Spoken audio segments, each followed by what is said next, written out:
Today we are going to do a dragon egg. I bought a foam egg that is a 3.8 inch by 5.6 inch from Michael's for $4.99. I also got some thumbtacks from the dollar store, 300 count. I'm not sure how many we're going to use, so I bought 4 of them today. So I will let you know when we're all done how many we've used. Let's go ahead and get started.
So my daughter finished the dragon egg we were making.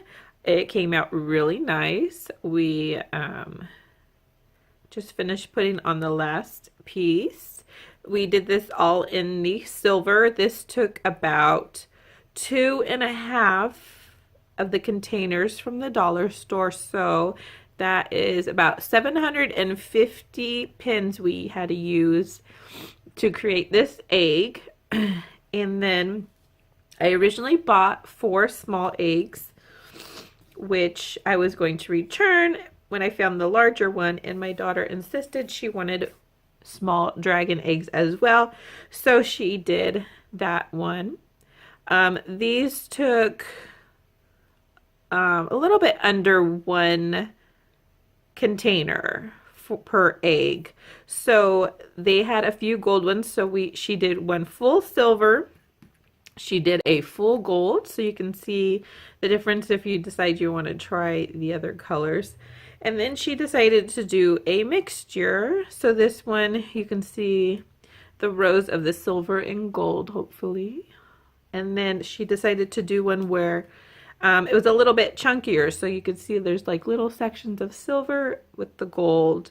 Those all came out really cute. So you definitely can do different things if you combine the different colored pens. And again, each one of the small ones took about a little bit less than 1. So you would need probably close to 3 if you wanted to do all 4 of these. And again, the